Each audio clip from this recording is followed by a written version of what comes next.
ಎಲ್ರಿಗೂ ಜ್ಯೋತಿ says YouTube ಚಾನಲ್ಗೆ ಸ್ವಾಗತ. ನಾನಿವತ್ತು ಒಣ ಅಲಸಂದಿ ಕಾಳಿನ ಉದುಕ ಮಾಡೋದು ಹೇಗಂತ ತಿಳಿಸ್ಕೊಡ್ತಾ ಇದ್ದೀನಿ. ಈ ರೆಸಿಪಿ ಹೇಗೆ ಮಾಡೋಣ ಅಂತ ನೋಡೋಣ ಬನ್ನಿ. ಮೊದಲಿಗೆ ಒಂದು ಬಾಣಲೆ ಮೇಲೆ ಬಿಸಿ ಇಟ್ಟಿದ್ದೀನಿ. ಅದರಲ್ಲಿ ಬ್ಯಾಡಗಿ ಮೆಣಸಿಕಾಯಿ ಹಾಕ್ತಿದ್ದೀನಿ. ನಾನು ಗುಂಟೂರು ಮೆಣಸಿಕಾಯಿ ಸ್ವಲ್ಪ ಬ್ಯಾಡಗಿ ಮೆಣಸಿಕಾಯಿ ಎರಡು ಮಿಕ್ಸ್ ಮಾಡಿ ಒಲೆ ಮೇಲಿಟ್ಟು ಸ್ವಲ್ಪ ಆಯಿಲ್ ಹಾಕಿ ಕಲ್ಸ್ಕೊಂತ ಬೇಯಿಸ್ತಾ ಇದ್ದೀನಿ. ರೋಸ್ಟ್ ಆಗಬೇಕದು, ಮತ್ತು ಫುಲ್ಲು ಬ್ಲ್ಯಾಕ್ ಆಗಬಾರ್ದು. ಸ್ವಲ್ಪ ಚೆನ್ನಾಗಿ ಗೊತ್ತಾಗುತ್ತೆ ನಿಮ್ಗೆ ಬೇಯಿಸ್ತಾ ಇರ್ಬೇಕಾದ್ರೆ ಎಷ್ಟು ಚೆನ್ನಾಗಿ ರೋಸ್ಟ್ ಆಗಿದೆ ಅಂತೇಳಿ. ರೋಸ್ಟ್ ಮೇಲೆ ಯೂಸ್ ಮಾಡಿ ಕೆಳಗೆ ಹಾಕಬೇಕು. ಬೇರೆ ಕಡೆ ಎತ್ತಿಟ್ಕೊಂಡು ಆಮೇಲೆ 3 ಟೊಮೊಟೊ ಯೂಸ್ ಮಾಡ್ತೀನಿ. ಇದು ಹಸಿ ವಾಸನೆ ಹೋಗೋ ತನಕ ಬೇಯಿಸ್ತೀನಿ, ಎರಡೂ ಸೈಡು ಬೇಯಿಸ್ತೀನಿ. ಯಾಕಂತಂದರೆ ಹಸಿ ವಾಸನೆ ಹೋಗಬೇಕು, ಇಲ್ಲಾಂದರೆ ಚೆನ್ನಾಗಿ ಬರೋಲ್ಲ.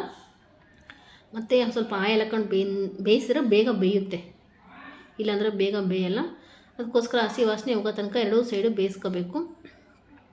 ಮತ್ತು ಸಾಫ್ಟ್ ಆಗುತ್ತೆ, ಈ ಥರ ಗಟ್ಟಿ ಇರೋಲ್ಲ. ನೋಡಿ ಬೆಂದಾದ್ಮೇಲೆ ಸಾಫ್ಟಾಗಿರುತ್ತೆ, ಚೆನ್ನಾಗಿ ಬರ್ತಿದೆ ನೋಡಿ ಅಲ್ವಾ. ಆಮೇಲೆ ನಾನು ನೋಡಿ ಈ ಥರ ಚೆನ್ನಾಗಿ ಬರ್ತಿದೆ. ಎರಡೂ ಕಡೆನೂ ತಗೋಬೇಕದು, ಒಂದು ಸೈಡಲ್ಲ ಎರಡೂ ಕಡೆನೇ ತಗೊಂಡು ಬೇಯಿಸ್ತಾ ಇರಬೇಕು. ಆಮೇಲೆ ಈ ಕಡೆ ಕಾಳು ತೋರಿಸ್ತಿದೆ ನೋಡಿ. ಕಾಳು ಬೇಯಿಸೋಕೆ ಇಟ್ಟಿದ್ದೀನಿ. ಇದು ಒಣ ಅಲಸಂದೆ ಕಾಳು. ಇದು ಸಾಫ್ಟ್ ಆಗೋ ತನಕ ಬೇಯಿಸ್ಬೇಕು. ಉಪ್ಪು ಹಾಕಿ ಬೇಯಿಸ್ತಿದ್ದೀನಿ.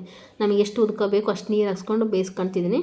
ಅದಾದಮೇಲೆ ಈ ಕಡೆ ಟೊಮೊಟೊ ಎಷ್ಟು ಚೆನ್ನಾಗಾಗಿದೆ ನೋಡಿ, ಬೆಂದಿದೆ ಟೊಮೊಟೊ. ಇವಾಗ ಅದಕ್ಕೊಂದ್ಸತಿ ಕಲಿಸ್ಬಿಟ್ಟು ಚೆಕ್ ಮಾಡ್ತಾಯಿದ್ದೀನಿ ನೋಡಿ, ಚೆನ್ನಾಗಿ ಬೆಂದಿದೆ. ಅದನ್ನ ಒಂದು ಕಡೆ ಎತ್ತಿಟ್ಕೊಂಡು ಆಮೇಲೆ ನೀರುಳ್ಳಿ ಹಾಕ್ತಿದ್ದೀನಿ. ನೀರುಳ್ಳಿನ ಚೆನ್ನಾಗಿ ಗೋಲ್ಡನ್ ಕಲರ್ ಆಗೋ ತನಕ ಬೇಯಿಸ್ತಿದ್ದೀನಿ. ಸ್ವಲ್ಪ ಬೆಳ್ಳುಳ್ಳಿ 2 ಎಸಳು ಬೆಳ್ಳುಳ್ಳಿ ಹಾಕೊತೀನಿ, ಜಾಸ್ತಿ ಹಾಕೋಬಾರ್ದು, ಅದೇ ಸ್ಮೆಲ್ ಬರ್ತಾ ಇರೋದು. ಅದಕ್ಕೆ 2 ಎಸಳು ಬೆಳ್ಳುಳ್ಳಿ ಹಾಕ್ಕೊಂಡು ಕಲಿಸ್ಕೊತಿದ್ದೀನಿ. ಕಲಸಾದ್ಮೇಲೆ ಸ್ವಲ್ಪ ಆಯಿಲ್ ಹಾಕೊಂಡ್ರೆ ಮಾತ್ರ ಟೇಸ್ಟ್ ಬರೋದು, ಇಲ್ಲಾಂದ್ರೆ ಟೇಸ್ಟೇ ಬರೋಲ್ಲ. ಮತ್ತು ತುಂಬ ಖಾರನೂ ಅನಿಸುತ್ತೆ ಆಯಿಲ್ ಹಾಕಲಿಲ್ಲ ಅಂತಂದರೆ, ಮತ್ತು ಹಸಿ ಸ್ಮೆಲ್ಲೂ ಬರುತ್ತೆ. ಕಲಿಸ್ಕೊಂಡು ಹಾಕೊಂಡು ಒಂದು ಕಡೆ ಎತ್ತಿಟ್ಕೊತೀನಿ.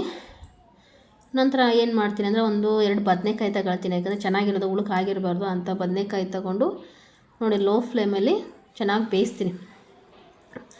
ತಿರುವಿ ಬೇಯಿಸ್ತಾ ಇದ್ದೀನಿ. ಯಾಕಂದರೆ ಒಂದೇ ಕಡೆ ಬೇಯಬಾರ್ದು ಅಂತೇಳಿ, ಯಾಕಂದರೆ ಅದು ಹೋಲಿರುತ್ತೆ ಒಲೆ ಮೇಲೆ, ಅದಕ್ಕೆ ತಿರುಗಿಸ್ಕೊಂತ ಬೇಯಿಸ್ತಾ ಇದ್ದೀನಿ ತಿರುವಿ ನೋಡಿ. ಬ್ಲ್ಯಾಕ್ ಕಲರ್ ಆಗಬೇಕು, ಫುಲ್ಲು ಬ್ಲ್ಯಾಕ್ ಆಗಬೇಕು. ಅದು ಪರ್ಪಲ್ ಕಲರ್ ಇರೋದು ಹೋಗಿ ಬ್ಲ್ಯಾಕ್ ಕಲರ್ ಆಗೋ ತನಕ ಬೆಂದರೆ ಮಾತ್ರ ಅದು ಒಳಗಡೆ ಬೆಂದಿದೆ ಅಂತ ಇಲ್ಲಿ ನೋಡಿ ನಾನು ತೋರಿಸ್ತಾ ಇದ್ದಾರೆ. ನಮ್ಮ ಅಕ್ಕ ವೀಡಿಯೋ ಮಾಡ್ತಾರೆ, ನಾನು ಅಡುಗೆ ಮಾಡ್ತಾಯಿದ್ದೀನಿ. ಇವಾಗ ನಾನು ಕಾಳೆಲ್ಲ ಬೆಂದಿದೆ, ಚೆಕ್ ಮಾಡ್ಕೊಂಡಿನಿ. ಬೆಂದಾದಮೇಲೆ ಇದರಲ್ಲಿರೋ ಪಾತ್ರೆಯಲ್ಲಿ ಏನು ಉಳಿದಿದೆ ಅಲ್ಲ ನೀರೆಲ್ಲ, ಅದನ್ನ ಬೇರೆ ಕಡೆ ಎತ್ತಿಟ್ಕೊತೀನಿ. ಯಾಕಂದರೆ ಕಾಳಿ ಒಗ್ಗರಣೆ ಕೊಡಬೇಕಲ್ಲ, ಹಂಗಾಗಿ ಇದೇ ನೀರನ್ನ ಯೂಸ್ ಮಾಡಬೇಕು. ಉದ್ಕ ಮಾಡೋಕ್ಕೆ ಬೇರೆ ನೀರು ಯೂಸ್ ಮಾಡಬಾರ್ದು. ಅದಕ್ಕೋಸ್ಕರ ಪಾತ್ರೆಯಲ್ಲಿ ಎತ್ತಿಟ್ಕೊತಿದ್ದೀನಿ. ಎಲ್ಲ ನೀರೆಲ್ಲ ಬೊಗ್ಸಾದ್ಮೇಲೆ ಬಾಣಲಿ ಮೇಲೆ ಒಂದು ಸ್ವಲ್ಪ ಕಾಳಿ ಒಗ್ಗರಣೆ ಕೊಡಬೇಕು. ಒಗ್ಗರಣೆ ಕೊಡಲಿಲ್ಲ ಕಾಳು ಟೇಸ್ಟ್ ಬರೋಲ್ಲ. ಅದಕ್ಕೆ ಸ್ವಲ್ಪ ನಾನು ಶೇಂಗಾ ಎಣ್ಣೆ ಯೂಸ್ ಮಾಡ್ತೀನಿ, ಬೇರೆ ಎಣ್ಣೆ ಯೂಸ್ ಮಾಡಲ್ಲ. ಯಾಕಂದರೆ ಶೇಂಗಾ ಇವಾಗೆಲ್ಲ ಕೆಮಿಕಲ್ಸ್ ಆಯಿಲಲ್ಲ, ಹಂಗಾಗಿ ನಾನೇ ಶೇಂಗಾ ಎಣ್ಣೆ ಯೂಸ್ ಮಾಡ್ತೀನಿ. ಶೇಂಗಾನೇ ತೊಗೊಂಡು ಹೋಗಿ ಹಾಕ್ಸ್ಕೊಂಡು ಅದನ್ನೇ ಯೂಸ್ ಮಾಡೋದು ಮನೇಲಿ ಎಲ್ಲರೂ. ನಮ್ಮ ಮನೇಲಿ ಬೇರೆ ಎಣ್ಣೆ ಆದರೆ ಯಾರೂ ತಿನ್ನೋಕ್ಕೆ ಹೋಗೋಲ್ಲ. ಅದಕ್ಕೆ ಸ್ವಲ್ಪ ಚೆನ್ನಾಗಿ ಬೆಂದಾದಮೇಲೆ ಸ್ವಲ್ಪ ಕಾದಿದೆ ಎಣ್ಣೆ, ಚೆಕ್ ಮಾಡ್ಕೊಂಡೆ. ಸ್ವಲ್ಪ ಸಾಸಿವೆ ಹಾಕ್ಕೊಂಡು ಚಟಪಟ ಅಂತ ಸಿಡಿಯಿತ್ತು ನೋಡಿ, ಕಾಣ್ತಿದೆಯಲ್ಲ. ಅದಾದಮೇಲೆ ಜೀರಿಗೆ ಹಾಕ್ಕೊಂಡೆ, ಕರಿಬೇವು ಹಾಕ್ಕೊಂಡಿದ್ದೆ. ಕರಿಬೇವು ಎಲ್ಲ ರೋಸ್ಟ್ ಆಗಬೇಕು, ಅಲ್ಲಿ ತನಕ ಹುರ್ಕೋಬೇಕು.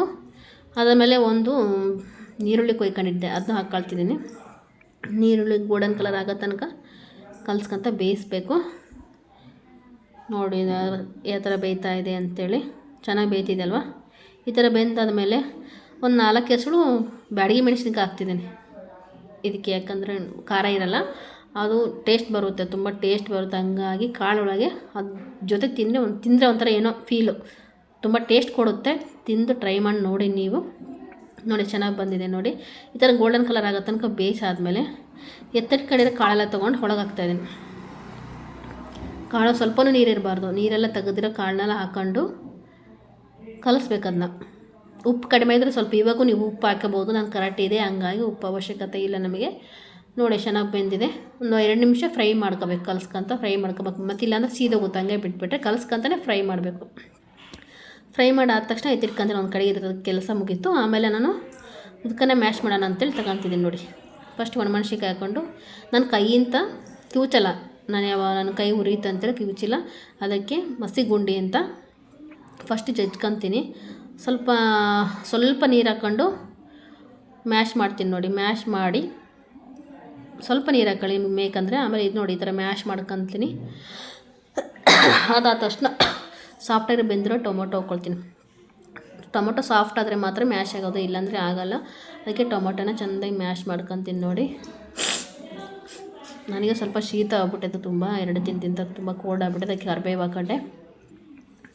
ಆಮೇಲೆ ಬೆಂದಿರೋದು ಈರುಳ್ಳಿ ಮತ್ತು ಬೆಳ್ಳುಳ್ಳಿ ಹಾಕ್ಕೊಂಡು, ಈರುಳ್ಳಿ ಏನು ಸ್ವಲ್ಪ ಈರುಳ್ಳಿ ಏನು ತುಂಬ ಇದಾಗೋದು ಬೇಡ, ಮ್ಯಾಶ್ ಆಗೋದು ಬೇಡ, ಸ್ವಲ್ಪ ಆಗಿರಲಿ ಅಷ್ಟೇ. ಟೊಮೊಟೊ ಮತ್ತು ಒಣಮೆಣ್ಸಿನ್ಕಾಯಿ 70% ಮ್ಯಾಶ್ ಆದ್ರೆ ಸಾಕು. ಸ್ವಲ್ಪ ಕಾಳು ತಟ್ಕೊಂಡಿದ್ದೆ, ಯಾಕಂದರೆ ಕಾಳಿದೆಲ್ಲ ಸಿಕ್ಕರೆ ಚೆನ್ನಾಗಿ ಬರುತ್ತೆ. ಅದಕ್ಕೆ ಸ್ವಲ್ಪ ಕಾಳು ಹಾಕಿ ಸ್ವಲ್ಪ ಗಟ್ಟಿ ಆಗಬೇಕಲ್ಲ, ಅದಕ್ಕೋಸ್ಕರ ಕಾಳು ಇಟ್ಕೊಂಡಿನಿ. ಕಾಳು ಹಾಕ್ಕೊಂಡು ಮ್ಯಾಶ್ ಹಾಕೊಂಬಿಟ್ಟು 2 ಬದನೇಕಾಯಿ ಹಾಕಿದ್ದೀನಿ ನೋಡಿ. ಬದನೇಕಾಯಿನ ತೊಳೆದಿಟ್ಕೊಂಡಿದ್ದೆ, 2 ಬದನೇಕಾಯಿ ಹಾಕಿದ್ದೀನಿ. ಬದನೇಕಾಯಿ ಹಾಕಿದರೆ ಮಾತ್ರ ಟೇಸ್ಟ್ ಬರೋದು, ಇಲ್ಲಾಂದರೆ ಒಣಮೆಣ್ಸಿನ್ಕಾಯಿ ಉದಕ್ಕೆ ಟೇಸ್ಟ್ ಬರೋಲ್ಲ. ನೋಡಿ ನೀವು ಸ್ವಲ್ಪ ಟ್ರೈ ಮಾಡಿ ನೋಡಿ. ಅವಾಗ ತೆಗೆದು ಎತ್ತಿಟ್ಕೊಂಡಿದ್ದೀನಲ್ಲ, ಅದೇ ನೀರು ಹಾಕ್ತಿದ್ದೀನಿ ನೋಡಿ, ಬೇರೆ ನೀರು ಯೂಸ್ ಮಾಡಲ್ಲ. ಯಾಕಂದರೆ ಅದೇ ನೀರು ಯೂಸ್ ಮಾಡಿದ್ರೆ ತುಂಬ ಟೇಸ್ಟ್ ಬರೋದು, ಬೇರೆ ನೀರು ಯೂಸ್ ಮಾಡಬೇಡಿ. ನೋಡಿ ನಮ್ಗೆ ಎಷ್ಟು ಸಾಕು, ಇಷ್ಟ ಆದರೆ ಸಾಕು. ನಾವಿರೋದು ನನ್ನ ಅಕ್ಕರೆಲ್ಲ ಬಂದಿದ್ದಾರೆ, ಅವರಿಗೆಲ್ಲ ಸೇರಿ 8 ಜನ ಇದ್ದೀವಿ, ಇಷ್ಟು ಸಾಕು. ಆಮೇಲೆ ಸ್ವಲ್ಪ ಹುಣಸೆ ಹುಳಿ ಇಡ್ತೀನಿ. ಖಾರ ಆದರೆ ಮಾತ್ರ ಕಳಿ, ನಿಮಗೆ ಖಾರ ಅನ್ನಿಸ್ಲಿಲ್ಲ ಅಂತಂದರೆ ಬಿಟ್ಬಿಡಿ, ಆಪ್ಷನ್ಸ್ ಅದು. ನಾನು ಸ್ವಲ್ಪ ಹುಣಸೆ ಹುಳಿ ಹಿಂಡ್ತೀನಿ, ಯಾಕಂದ್ರೆ ಸ್ವಲ್ಪ ಖಾರ ಆಗಿದೆ, ಸ್ವಲ್ಪ ಹಿಂಡ್ತಾಯಿದ್ದೀನಿ ನೋಡಿ. ಅದನ್ನ ನಾನು ಇದೇ ನೀರಲ್ಲೇ ನೆನೆಸಿಟ್ಟಿದ್ದೆ, ಬೇರೆ ನೀರಲ್ಲಿ ಹಾಕಲ್ಲ. ಕೋಲ್ಡ್ ನೀರಲ್ಲಾದರೆ ನಾನು ನೆನೆಸಿಡಲ್ಲ, ಇದೇ ನೀರಲ್ಲಿ ನೆನೆಸಿಟ್ಬಿಟ್ಟು ಹಾಕ್ತಿದ್ದೀನಿ ನೋಡಿ.